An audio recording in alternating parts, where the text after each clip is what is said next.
statements about the Azov battalion. I checked in Google. I have to go through page after page. They will not let you find it easily. They'll give you 100 links to fact checks or rebuttals to Putin's case, many of which point out the obvious, that Ukraine's president is himself Jewish, Volodymyr Zelensky. So obviously it can't be true that there's Nazis in Ukraine, right? Well, it is true, even if it is weird. They don't often use the German Nazi flag. Why would they? They're Ukrainian. They use their own symbol. Sometimes they use another Nazi symbol called the Black Sun.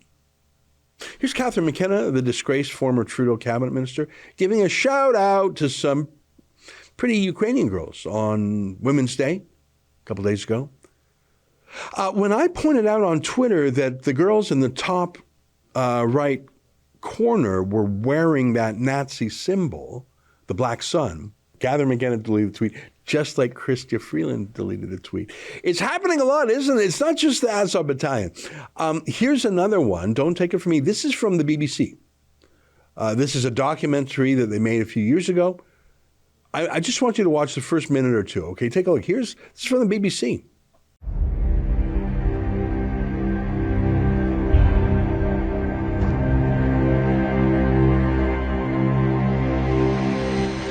This video has sent a shiver across Ukraine.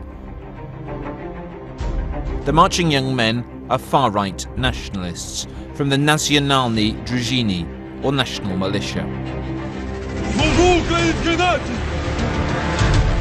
They're at a sacred spot, Ukraine's crucible. Maidan, Independence Square in central Kiev. This was the Maidan in 2014, as hundreds of thousands of people rallied and ultimately forced out an unpopular president. Russia branded it a coup, orchestrated by neo-Nazis and fascists. It wasn't true then, but 4 years on, Ukraine's far right is on the march, and there appears little appetite for stopping it. Here's a major pro-Ukraine news outlet showing the delivery of Javelin anti-tank missile systems to the Azov battalion. A shipment of NLAW grenade launchers and instructors from NATO countries arrived in Kharkiv. The Azov regiment was the first to learn about their new weaponry. Can you zoom in on the photo on the right? Look at that guy's arm patch. He's a Nazi. Not a honk pretend Nazi who doesn't exist. I mean, like he's a real Nazi. He says so. Isn't that incredible? Here's something you might not see every day in Canada. The NATO flag, the Azov flag, and the German Nazi flag all together. You got to admit that's weird. This is normalized, though. Here's Ilya Ponomarenko, if I'm saying right. He's the editor of the Kiev Independent. And he was sworn in as an honorary member of the Azov battalion. Okie dokie. Some of his writers are in the battalion too, he says. That's what he's saying. Here he is, happy to tweet the Azov battalion and its Nazi-style logo in the picture. I should tell you, Chrystia Freeland has given hundreds of thousands of Canadian tax dollars to this Kiev independent news agency. Oh, what, you didn't think Trudeau's media bailout, you thought it was just for Canadians, did you? And now let me end this story as I began it.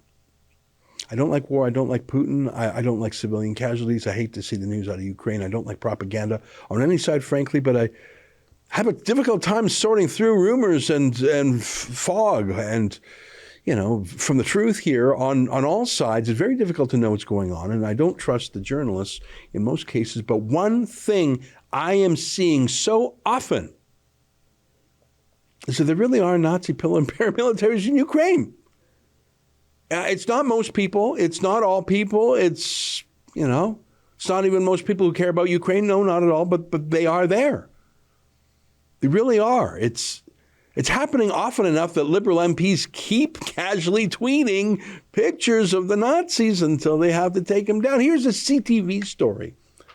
They promoted one of these Nazi battalions, but they didn't recognize some of their insignia. How would you? Look at how they backpedaled. CTV News Vancouver aired a story Tuesday that included an image of two female Ukrainian soldiers who were wearing, get this, an offensive symbol on their uniforms, which was regrettably not recognized before being broadcast. The image has been removed from our coverage. An offensive symbol. What was it, a swear word? Was it a naked person or something? Offensive like what? Why the weird vagueness? What was the image? Why won't they say what it is? You know, calling it offensive is how someone might react to it, but it doesn't actually describe it well, because they want to pretend that this is not happening. There are no Nazis there. They want to pretend that the only Nazis in the world are here in Canada at the trucker convoy. You know, the ones saying honk, honk. How much vitriol do we have to see of honk, honk, which is an acronym for Hail Hitler, do we need to see by these protesters on social media? How much? How many? You know, the official hate finders, they go nuts to find Nazis where there are none. You know what I'm talking about, the Southern Poverty Law Center, the Canadian Anti-Hate Network. I went to both of their websites today, completely silent on the actual, real, armed paramilitary Nazis in Ukraine that Western powers are arming and training and promoting. I don't get it. I mean, maybe I understand it coming from Chrystia Freeland. I mean, these are her grandfather's people. But I really don't get it. I mean, you can be for Ukraine, but against the Nazis, right? I think that's the best way to be. I just find it bizarre and crazy and troubling that the most real Nazis left on earth, I mean, really, are there any actual Nazis anywhere else on earth? The real ones have been officially deemed the good guys. No, I don't think they're the good guys. I'm not going to claim that all Ukrainians are like those folks. I want to believe, and I think I do believe, that they are a small fringe. That's the language Trudeau used to talk about the truckers, didn't he? A small fringe with unacceptable views.